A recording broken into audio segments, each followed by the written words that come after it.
there guys, gals, and non-binary pals, GM Potter here. Welcome to my channel where I talk about books and bookish things. And sometimes my cats join me. Today we will be discussing Witchcraft for Wayward Girls by Grady Hendrix. This was one of my most anticipated reads for 2025, and let's get into it.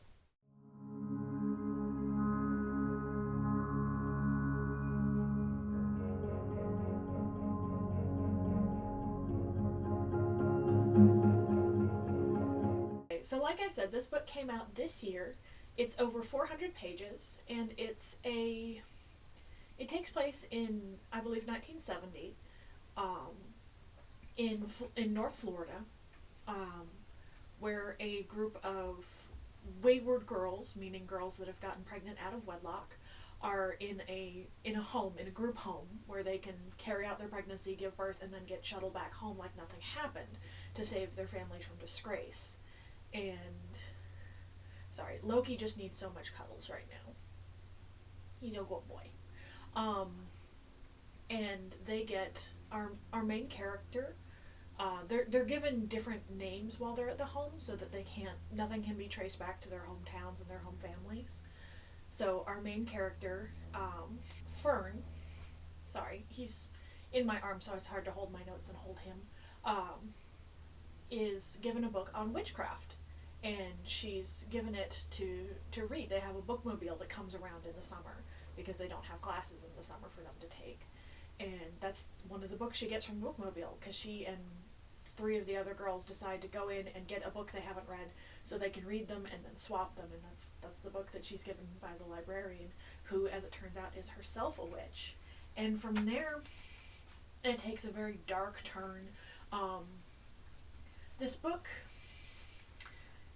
it is a horror novel. It's written by Grady Hendrix, who also wrote My Best Friend's Exorcism, as well as Horror Store, both of which I absolutely loved. I thought they were just brilliant. And this one features in like the culty vibes and the body horror, like the horrors of being pregnant. Like each chapter starts off with, the baby is this size. Be prepared for nausea that doesn't stop. The baby is this size and has a heartbeat. The blah blah blah blah. Like it's just that's how each chapter, each section starts, and each section is another week along that our main character is. Yeah, sink your claws into me. And it's got this body horror element because these girls don't know what's going on. Some of them barely understand what happened to them. One of the girls is 14, and she's been abused by the pastor in her church for years, since she was 8 years old. And it's absolutely horrifying what she's going through, because it's just absolutely traumatizing to her. And she's like, I can't go home. I can't, because the pastor that's done this to her is the one who's going to adopt her baby. All of their babies are put up for adoption. If they don't agree to put them up for adoption, they do things to the girls to force their hand into giving the babies up for adoption. And it's a closed adoption. Part of that is because it's the 1970s, and part of that is so that they don't shame their families.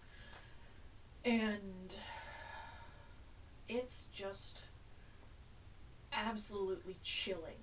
Like, you go a long ways into the book before you get to any supernatural to the book, and even then it's not a lot of supernatural.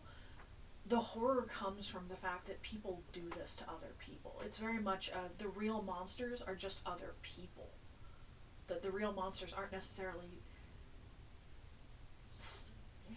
supernaturally bad. It's the doctor that's taking care of them, who's putting them on restrictions so they don't gain weight, so when they go home they don't have baby weight to lose, and is denying them salt, and it is denying them sugar, and all of these things to keep their weights down,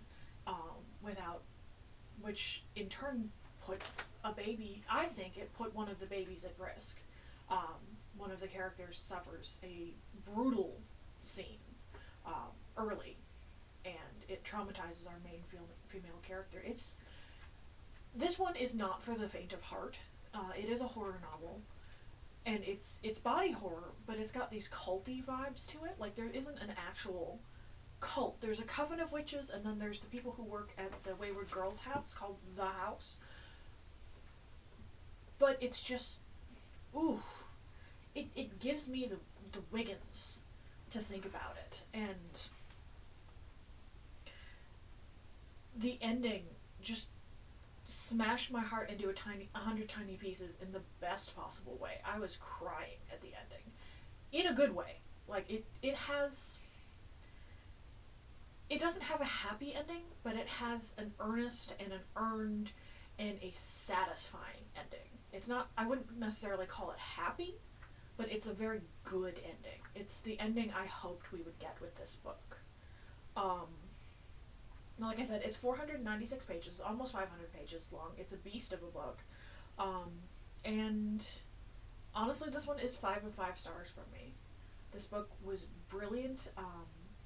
I'd like to think that the Southern Book Club's Guide to Slaying Vampires was a blip, because so far it's the only one of Grady Hendrix's that I've read that I haven't wholeheartedly enjoyed.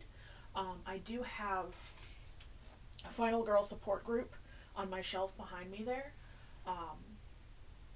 that I plan on reading, and I'm hoping it's just as good as this one and My Best Friend's Exorcism, which I have on my shelf of glory. It's all books I've read. It's all books that I've absolutely loved. It's sitting right next to Gathering Dark and my Sylvia Moreno Garcia's, which is high praise. It's right one shelf above my King Arthur books and my Lord of the Rings books. So, like I said, 5 of 5 stars. This book was utterly brilliant. I absolutely loved it. I don't know if I can read it again, but I will be keeping it just in case I want to. Have you read any books that disturbed you in a satisfying way, that left you disturbed and chilled and just speechless with your jaw on the floor, and you can't wait to talk about them because they were so good at what they did? I'd love to hear what you're reading. I do have a not small announcement, but I do have an announcement. My book Super has been selected for publication by a publisher, and so that's happening. If you didn't see the little blurb I did on it yesterday, so that's what's going on with me. I'd love to hear any feedback on what you're reading. Don't forget to like, share, and subscribe, and I'll see you in the next one. Bye.